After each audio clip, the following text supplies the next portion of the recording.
Hello guys, स्वागत है आपका हमारे YouTube चैनल एसओली स्टडी इन्फो में। मेरा नाम है राज सिसोदिया और आज की इस वीडियो के अंदर हम बात करेंगे आपके जो आज रिजल्ट आए हैं फर्स्ट सेमेस्टर के बीए पॉलिटिकल साइंस ऑनर्स और इंग्लिश ऑनर्स को छोड़ के बाकी सभी कोर्स के एसएल यूजी फर्स्ट सेमेस्टर के रिजल्ट डिक्लेयर हो चुके हैं। बिल्कुल अभी अभी रिजल्ट आया है आपका, ठीक है। तो सबसे पहले तो आपको बता दूं कि आपको अपना रिजल्ट निकालना कैसे है। जैसे ही आप रिजल्ट निकालने के लिए आओगे पोर्टल पर, तो सबसे पहले आपको अपना कॉलेज सिलेक्ट करना है, स्कूल ऑफ ओपन लर्निंग।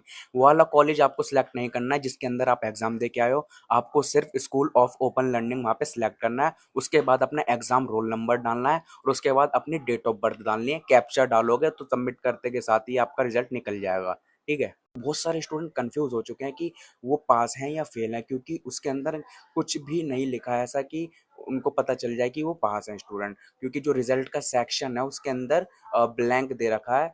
जो स्टूडेंट पास है उनको ब्लैंक शो होगा, है ना। और अगर किसी के बैक आती है एक आध सब्जेक्ट में, तो वहां पर उस सेक्शन में ईआर और उसका सब्जेक्ट कोड लिखा होगा। तो अगर आपको चेक करना है कि आप अपने रिजल्ट में पास हो, कैसे देखेंगे? तो सबसे पहले आप नेट ग्रेड में देखना है कि वहाँ पे कोई तो एफ ग्रेड तो नहीं लिखा हुआ। अगर एफ ग्रेड नहीं लिखा तो समझ लो आप पास हो। और नीचे वाले जो रिजल्ट का सेक्शन होता है उसके अंदर देखना कि वो ब्लैंक हो, क्योंकि अगर फर्स्ट सेमेस्टर के स्टूडेंट हो इसलिए वो वहाँ पे ब्लैंक ही शो होगा आपको। जब आपका सेकंड सेमेस्टर का रिजल्ट आएगा जब वहाँ पे पास लिखा हुआ आएगा, क्योंकि जब आपका वो पूरा ईयर कंप्लीट हो जाएगा इसलिए वहाँ पे पास लिखा हुआ आएगा, है ना। और अगर आप फर्स्ट सेमेस्टर में हो, थर्ड सेमेस्टर में हो या फिफ्थ सेमेस्टर में हो तो आपका उधर पास लिखा हुआ नहीं आएगा।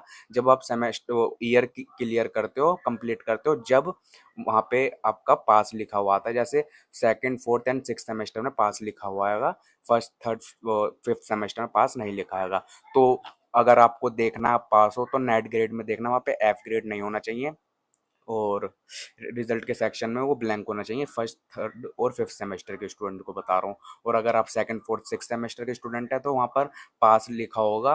और अगर पास नहीं लिख के सेक्शन में ईआर और सब्जेक्ट कोड लिखा हुआ है तो समझ लो आपको पहले उन सब्जेक्ट को क्लियर करना पड़ेगा, उसका री एग्जाम देना होगा। उसके बाद जाकर आप अपना जब क्लियर कर लोगे, जब दोबारा से रिजल्ट आएगा वहाँ पर आपका ठीक कर दिया जाएगा और वहाँ पे पास लिखा हुआ आ जाएगा कि मतलब आपने उस ईयर को क्लियर कर लिया है, ठीक है। और अब मैं आपको बता देता हूँ कि अगर आपकी फर्स्ट सेमेस्टर में बैक आ जाती है तो उसका री एग्जाम कब होगा।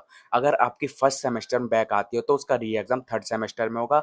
अगर आपकी थर्ड सेमेस्टर में बैक आ जाती है फिर से वही फर्स्ट सेमेस्टर वाले सब्जेक्ट में, फिर से थर्ड सेमेस्टर में बैक आ जाती है एग्जाम देने के बाद भी, तो उसका री एग्जाम आपका फिफ्थ सेमेस्टर में होगा। ऐसे ही अगर सेकंड सेमेस्टर का आप एग्जाम दे रहे हो और उसमें फेल हो जाते हो, या अगर आप एग्जाम नहीं देते हो तो उसका री एग्जाम आपका फोर्थ सेमेस्टर में होगा।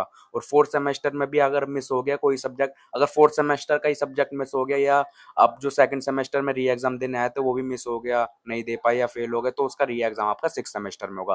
तो इसका मतलब ये है कि फर्स्ट सेमेस्टर का थर्ड सेमेस्टर में होता है, थर्ड सेमेस्टर का फिफ्थ सेमेस्टर में होता है। ऐसे ही सेकंड सेमेस्टर का फोर्थ सेमेस्टर में होता है री एग्जाम, और फोर्थ सेमेस्टर का सिक्स सेमेस्टर में होता है। तो ऑड इवन चलता है इधर, ओके।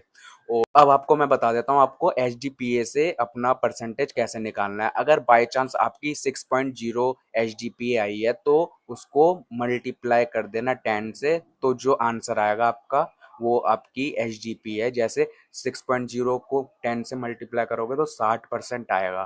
तो समझ लो 60% आपकी परसेंटेज है, ओके।